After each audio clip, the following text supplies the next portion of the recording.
Hi, everyone, and welcome back to Athletes in Practice, where we talk with former college athletes who have taken their skills, drive, and discipline from the field into the world of medicine.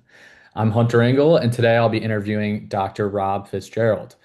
Rob played baseball for the University of Tennessee, competing in intense SEC conference in the intense SEC conference over his college career. He appeared in 78 games and started 29, which is very impressive as both a hitter and a pitcher. He was known for his versatility, stepping into multiple roles for the Volunteers and bringing grit and dedication to the diamond. After his time on the field, Rob pursued medicine, earning a degree from Louisiana State University of Medicine in New Orleans and completing his residency at Wake Forest Baptist Hospital. Today, he's a practicing anesthesiologist in Greensboro, North Carolina, where he actually practices alongside his brother, Dr. Edmund Fitzgerald, or Ed, who we've also had the pleasure of interviewing here on Athletes in Practice. All right, Rob, to start us off, can you walk us through kind of what you're doing now as an anesthesiologist and how you went from playing SEC baseball to practicing medicine and working alongside your brother? All right. Yeah, so I guess the first question, practicing anesthesiologist, there's several paths. Once you sort of finish a residency in anesthesiology. And I luckily had a brother who was in the same specialty, and they had a job opening when I was coming out.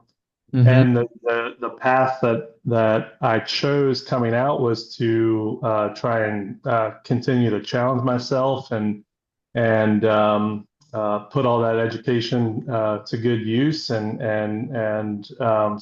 we practice at a hospital that's a level two trauma center. Hmm. It's a cardiovascular center, cardiac surgery. Kind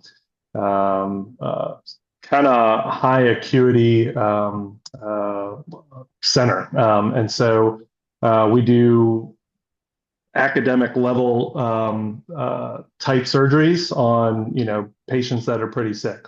Hmm. And that was something that I wanted to do coming out just to make sure that I kept my skills sharp. And it's kind of tough to go the other way, go into like a surgery center and then Yeah. trying to come back. It's a lot easier to start out strong, start out challenging yourself, and then later on down the road try and scale back. Um, Yeah. Going from playing baseball to medicine, I was at least fortunate enough to have a sibling who had been through,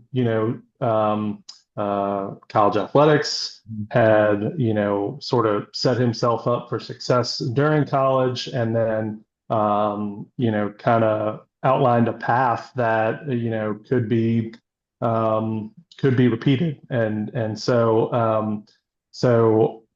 I ended up going to LSU School of Medicine, which is our hometown in New Orleans, and had a great time.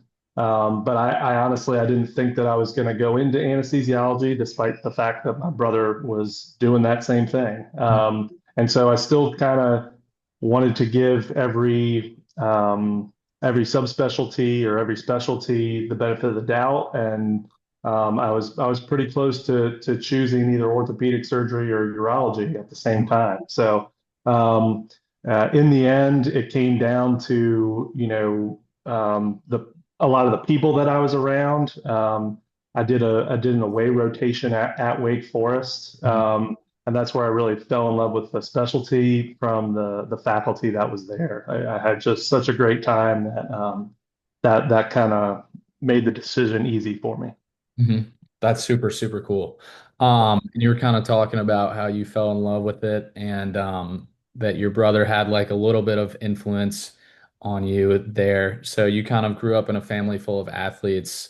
Um, how much did he influence you into that specialty? And how did you influence each other in sports and eventually in choosing medicine? Because you kind of talked about how you had a similar path, but like kind of sticking to it and figuring it out, kind of how did y'all influence each other there?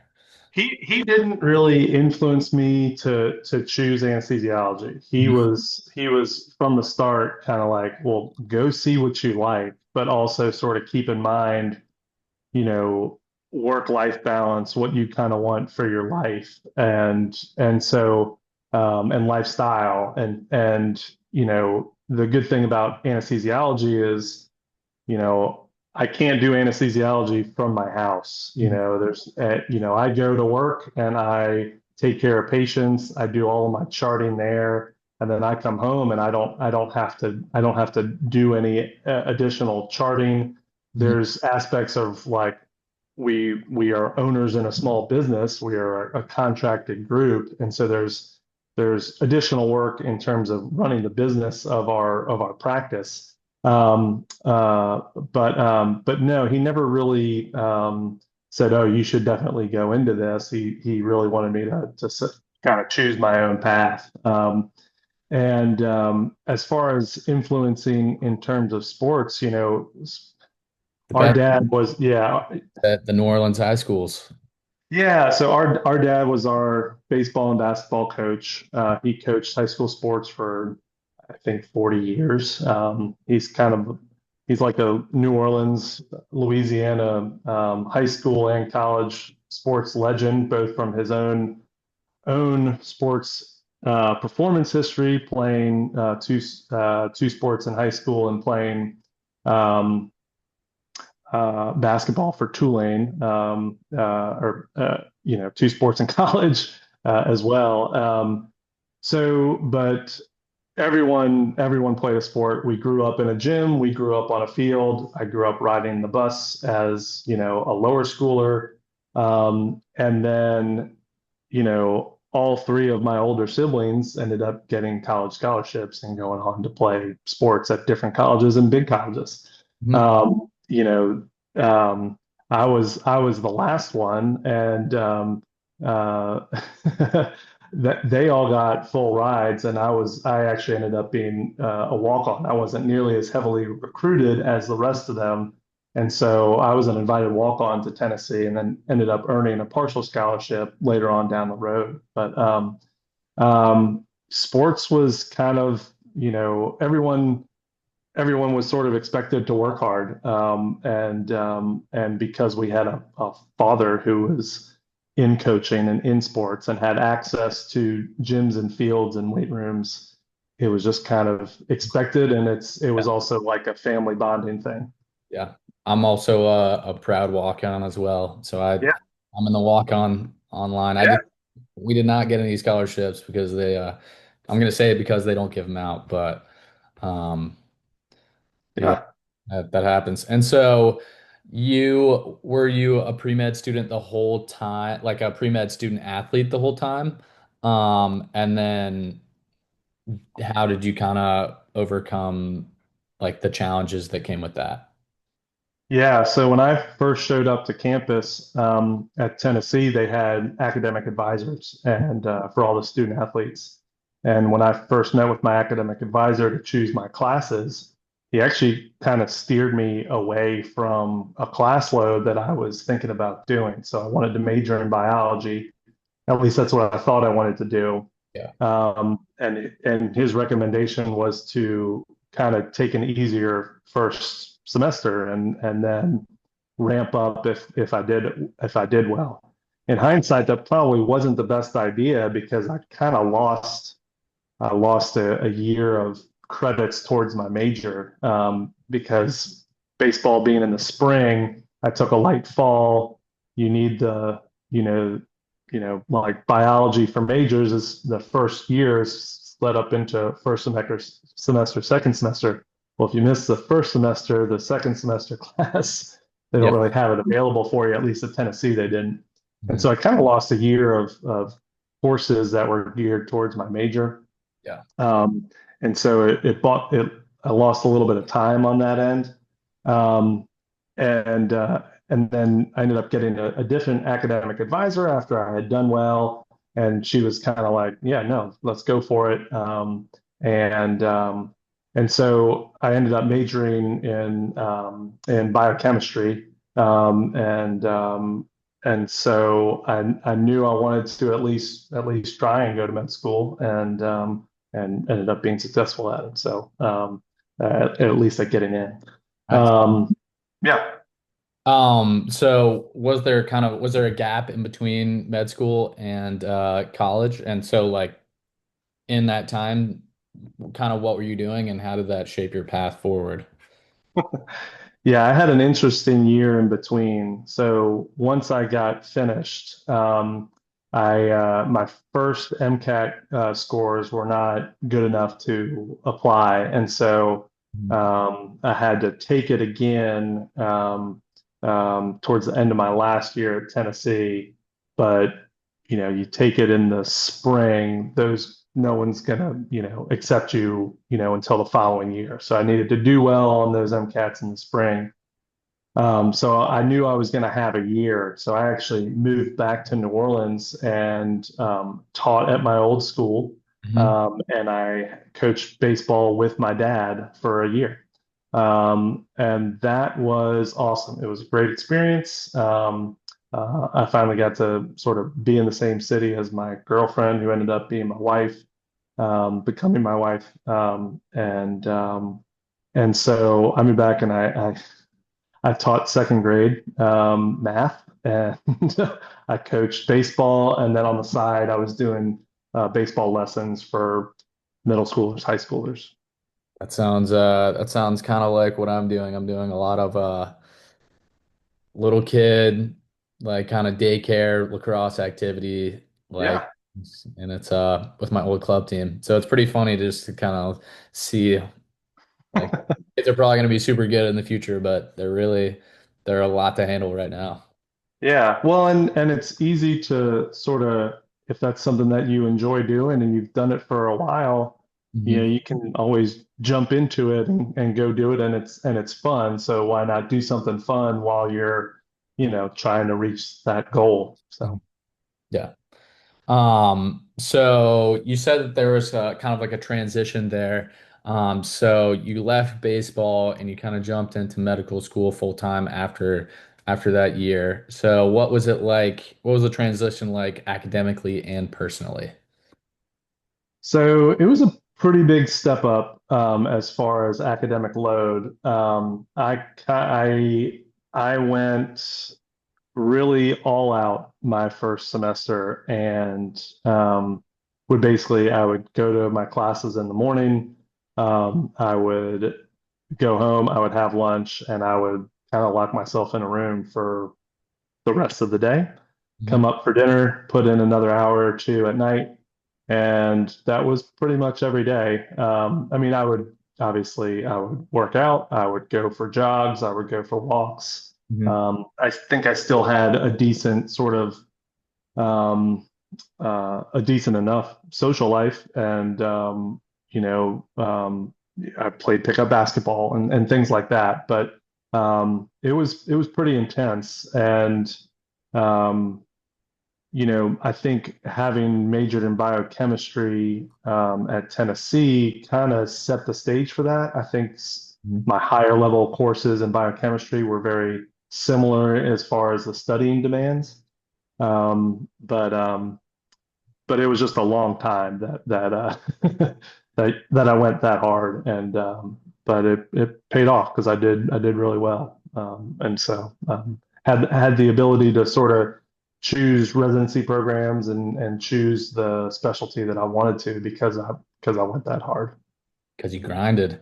Um, Yeah. are there any skills that like there are a lot of skills that kind of student athletes build, like discipline, time management, communication, etc. So were there any that think that like you thought stood out while you were applying to med school or in med school? Definitely time management. So being a student athlete, as you know, is it's like having a full-time job and going to school. Um, so student athletes, sometimes you're up early for weights in the morning or conditioning, and then you go to your classes, and then you've got an afternoon of practices and training, or spending time in the training room, for whatever ailments you have. And then you got to go back and study and do school and be prepared for the next day. So I think time management was the best part of being a student athlete because it really taught you how to use your time effectively, and when to sort of set things to the side and say no, I actually can't do that. And so there are sacrifices that you make, and you have to be okay with that. And I think just none of my friends were biochemistry majors on my team. There a lot a lot of guys who were doing not taking the course load that I was, and so they didn't quite understand it. They were ready to go out every night and or to do something every day, every night of the week. And I said no a lot, and but it was okay with me. I was okay with it because I had a goal. So. Do you think that you've ever shared an approach, habit, or mental skill from your baseball days with colleagues who weren't athletes? And did it impact the team dynamic? Um, I think so. Our where we work at our hospital, it can be pretty high paced. The patients can be pretty sick. Mhm. And you really do need to kind of triage and manage your time kind of similarly. You have to recognize who needs more attention, dedicate it, and then sort of move on, but also remember that, hey, I gotta circle back, keep eyes on this guy or this woman, and try and make sure that those people get the special attention, all the while kind of keep it in the back of your mind. Well, I've got this person in pre-op, I've got this person in PACU, and I've got these other people, on the table in the OR. And so I think time management is probably the thing that I stress to our new hires when they come through, that you're not you have to kind of set a plan for the day, and it starts with your first set of cases. So I think that skill has kind of carried with me, and it is advice that I give to people who are fresh out of training. Mhm. And would you say that you give more advice to your brother, or like do you guys think you kind of are equal on that, like just in terms of learning things from each other in the anesthesiology world? I think I don't, Who studies more? Who's more on top of the current events? What's going I on? don't I don't know that I think we're pretty similar as far as our foundations, our knowledge base. Um, I think we both manage our time very well. Additionally, um, what's cool about working with your brother is that you get to bounce stuff off of each other. So there Mhm. are things that come up, and you have this medical knowledge, but you haven't been through every scenario, and you never will be. Mhm. So there's always like questions that we bounce off of each other in the office. Hey, what would you do with this patient? What would you do with this scenario?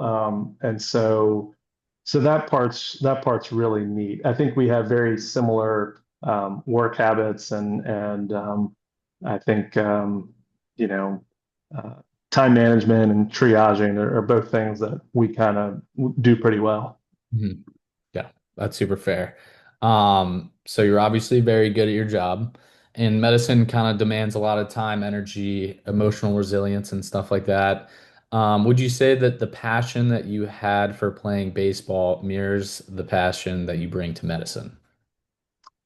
Um, I, you know, I would like to think so. I think that the main difference. So yes, I don't think there's anything that I do in my life that I do half-heartedly. So I do everything with the same zeal and work ethic and passion. So if I were, coaching youth sports, it would be the same as far as time spent and energy spent. I think the difference is that you lose a game, well, it's just a game. Yeah. The thing that um, baseball or sports in general, doesn't teach you and is really hard to get through is, losing a patient. That part can be really tough. And so, I think, but it also makes you better. It also makes you better. It makes you reflect. It makes you talk to people about sort of how things went down. That's it's that thing that happens in sports where you don't get better over one day, or one workout or one at bat. It's constantly trying to improve and make yourself better. And I think that part has also carried over from sports. Mhm. Yep, that makes a lot of sense.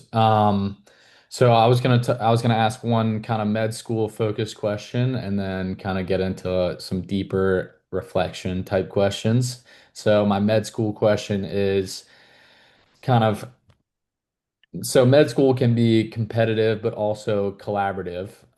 In sports, you often compete with your teammates while working towards a common goal. How do you navigate that same balance in med school? In med school, I kind of always looked at it like, your performance on test day or your performance on any rotation. That was kind of like your workouts. Only you can really push you, and only your drive is going to be the one that fuels you. So Mhm. I feel like at least at LSU, we had a really great class. And yeah, we were all in competition with each other to some degree, but we were also incredibly supportive of each other. No one was ever trying to like cut someone down or sabotage or anything like that. It was always about, um, like pushing each other in a good way, kind of like what you do in sports. And so, it's not like I just never thought of like playing time, between me and a teammate the same way as I thought of, you know, who's going to finish top of the class, that kind of thing. I just constantly tried to just do the best that I could and like you said, grind. Yeah. Wait, can I ask, were you a starting pitcher? Were you a relief pitcher? Were you a closer? I filled several roles. Is that, nice. So I was my sophomore year, I pretty much primarily pitched. Yeah. My freshman, junior, and senior year, I played multiple positions. While I was at Tennessee, I never caught Yeah. and I never played center field, but I played all other positions, so all four infield positions, Wow. pitch, right, left field. Well, I mean, it's not that great. I obviously ended up in med school not getting drafted. So I was more of a left-handed bat for right-handed pitchers and a utility player. So I had never played outfield until I got to Tennessee, and then uh, I had Right. to learn the hard way multiple times. So yeah, I played a lot of different positions while I was there. Very cool. Very cool. So that was my deeper question. No, I'm just kidding. So I was thinking, so was there ever a moment in your medical journey, w whether it was during school, residency, or practice, where you almost walked away or questioned if it was right for you? And then what helped you push you through? And was it something internal like discipline from sports or external like mentorship or support? I don't ever think that I thought about walking away.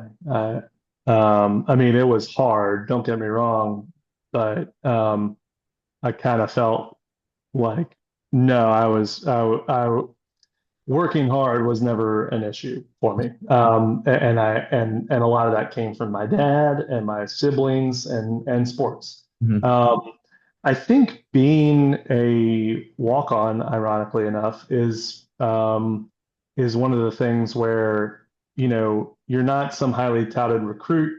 No one really knows you when you come on the campus. I was an invited walk-on, but I was still a walk-on. And so, but I made friends, and I had some of the best teammates and best friends that you could ever ask for. Mhm. and I earned every bit of playing time that I ended up getting, Mhm. and that came from hard work, and I wish I had had more. I wish I had made better use of the opportunities that I did get. But this was kind of where I was meant to be, I think, but it was that constant drive to just keep pushing through, keep grinding, keep working hard.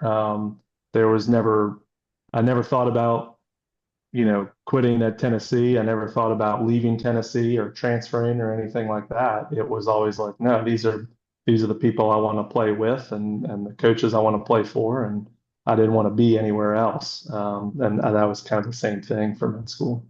Yeah. It was always that there was one path and you just kind of went forward. The only way is through. That's right.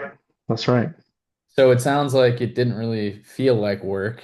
But my next question was going to be when was the last time that medicine didn't feel like work? And were you just like when you were just totally in the flow state, or in the zone? And what made that moment stand out? And did it remind you of how you used to feel on the field?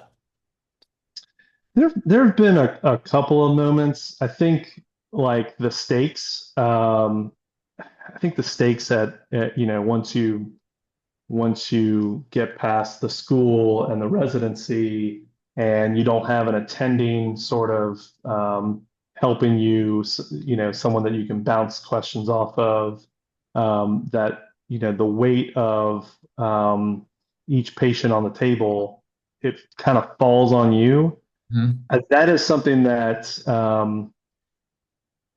you kind of learn to get through. And it's not like I'm thinking about it every moment, but it is something that makes you sharper, and, iron sharpens iron. And it just like you can't really let up. Mhm. That being said, I worked with some really great people. The other anesthesiologists in my group are really awesome. They keep things light, they keep things fun, because everyone knows that like the stress of it could crush you if you let it. And so you do have to keep it light and fun and enjoyable. And the same thing with the surgeons and OR staff and nurse anesthetists that we work with are all just really great people, and that helps distract you from sort of the gravity of what's going on at the time. But um, I think day to day, I certainly can feel that flow, like when everything's going right for you, and the ball looks like a baseball looks like a beach ball. Yeah. That can certainly happen, and you feel like you're in the groove. Um, but you can also have those those crushing days where it feels like you just picked up the bat for the first time, and you have to um, pick yourself up and get back out there. The only way is through. Yeah. The only way is through.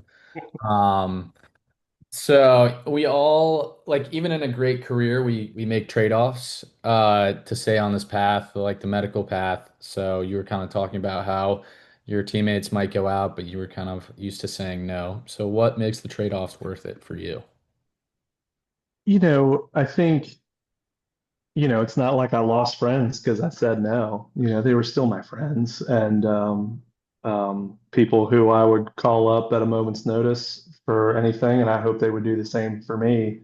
Um, I um, I don't think any of the decisions I would necessarily regret, and I don't think I really, lost out. It was just, um, I don't know. It was not an addiction, but it was just kind of the way of life that I knew. You work hard, and you want to push yourself to excel at something. And so I did the best I could on the baseball field, and I did the best I could in class.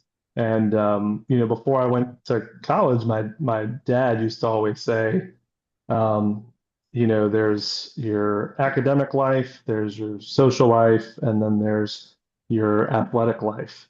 And you can only really be good at two of them. Yeah. And so you have to choose. You have to kind of choose where you're going to devote your energy. and Yeah. I kind of just chose my two and made the most of Yeah. Well, we have the same saying in our like family. It's you can only be good at two of the three. It's sports school and girls. it. Yeah, kind of. There's a famous, or like my dad would always bring it up, and he'd just be like, "Well, you remember when you chose? I asked you, and you said sports and girls." So yeah, that was it's pretty. It's funny that like the same thing happened. Like Well, it's and people, that's how sports work. yeah, Yeah, that's how sports work. Like a lot of the, people who gravitate toward it are kind of maybe not pushed, but they're into it because their parents are into it. And then there are a lot of the sayings just sort of cross over, whether you're in Louisiana or North Carolina or, Wisconsin. I mean, it's all kind of the same mentality. at That's all. what's cool. And that's what's cool about what you're doing too. So Thank you. Well, so to wrap up, if you could give just one piece of advice to current student athletes who want to become physicians, what would it be? I think if that's what you want to do, don't let anyone stop you. Like you said, there are a lot of distractions. There are a lot of people doing other things, and just like you have that drive to excel in your sports, use that same mentality to get you where you want to go. And if that's medicine, so be it. If that's being a lawyer, do it. But don't just like we say in sports, there's no excuses. There's no excuses. Whatever you want to do, you make it happen. So that'd be my advice. Yeah. Yeah. All right, Rob, thank you so much for taking your time, your insight, and for being a role model to student athletes everywhere who want to serve in medicine. We are grateful to have had you on Athletes in Practice. Thanks a lot, Hunter. It's great to be here.